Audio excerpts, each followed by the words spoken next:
todos, sejam bem-vindos a mais uma edição do Auto Aftermarket News TV. Hoje temos connosco Alex Gelbcke, Vice-Presidente e Diretor-Geral para o Aftermarket Europeu da Tenneco, que irá abordar vários temas da companhia detentora das marcas Monroe e Walker. Fique para ver logo após um breve intervalo.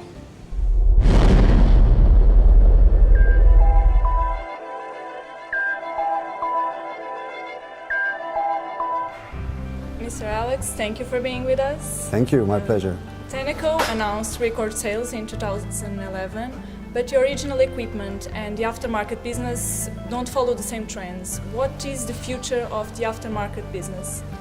Well, we have, indeed, we had record sales in 2011. That was a great year for us. We have a massive growth in original equipment, as you said, but the trend in aftermarket is okay, is good. We're increasing our market share. The only thing is that in OE we grow much more right now than in aftermarket.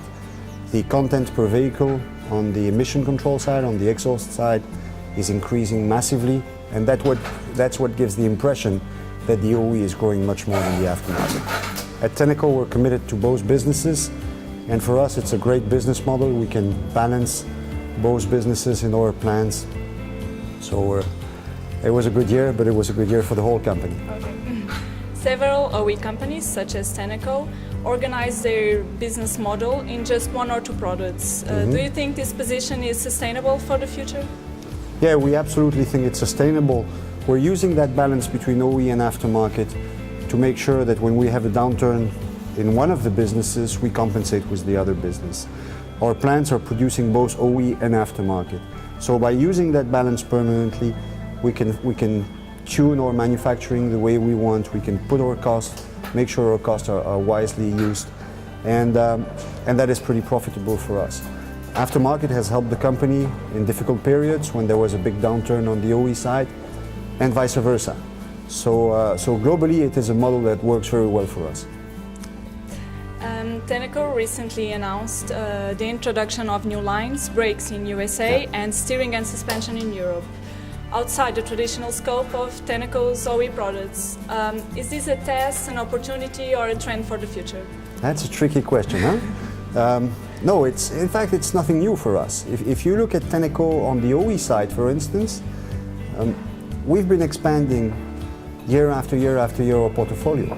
We've been going into new businesses. We've been going into new technology. If you take the emission control side, for instance, from a pipe and muffler manufacturer, we introduced catalytic converters, manifolds, diesel particulate filter, and now the entire chain of after treatment. So we've been growing our business in OE.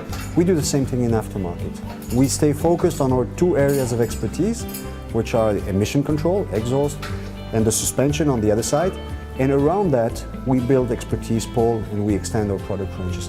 So we're doing the same thing in aftermarket than OE, and it's working very well for us. If you take the aftermarket example, we've introduced mounting kits and protection kits probably 20 years ago already.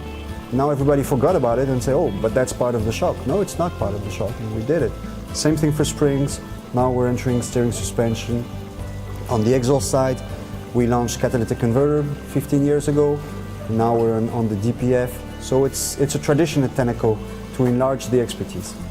And due to pressure on prices, the market has witnessed the growth of companies that buy no homologated parts in low-cost countries, put them in a nice box and sell them with the brands. How do you see this problem? Is this a threat to Tenneco?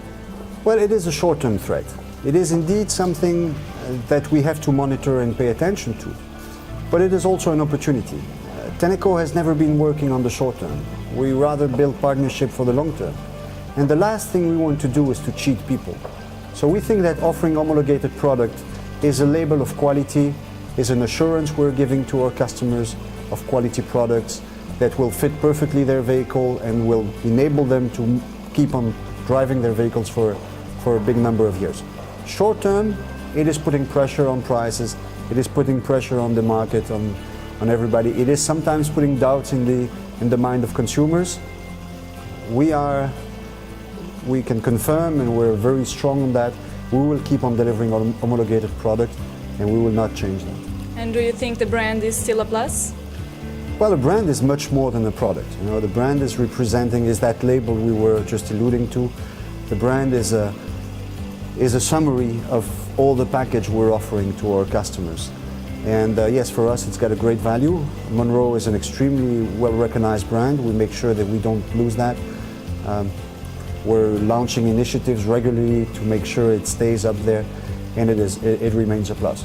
You're absolutely right that in short term, in a crisis period, people sometimes have doubt whether they want to pay for the brand, but we will not stay in a crisis environment for the next 100 years, right? We'll get out of that.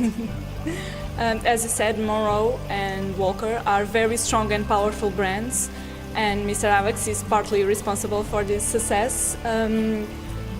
What is your secret? Well, first of all, it's a team. You know, I have the privilege of being the captain of a great team. I think that what really makes the success of Tenneco and of the Tenneco team is the relationship we're having with our customers and the spirit of partnership we're having with them. We're trying to build on the future. We're never trying to make a deal that is profitable for us this quarter and is going to be a disaster for the relationship in the future. It's like a marriage, you know, you get two human beings married, it's for the good and for the worst. We make sure that the good always prevails, and I think that helps us a lot. And in the crisis environment right now, I think it's not our role to push our customers to take massive inventory, a lot of stock, for us to have a good quarter. It is important that together we stay in a win-win partnership, even if in a crisis period we win a little bit less. But I think that has always helped us to maintain a good course. Mr. Alex, I wish the best success for Tenneco and yourself. And once again, thank you so much for taking your time to be with us. My pleasure. Thank you very much. Por hoje é tudo, terminamos mais uma edição do Auto Aftermarket News TV. Muito obrigado por terem estado connosco e até à próxima.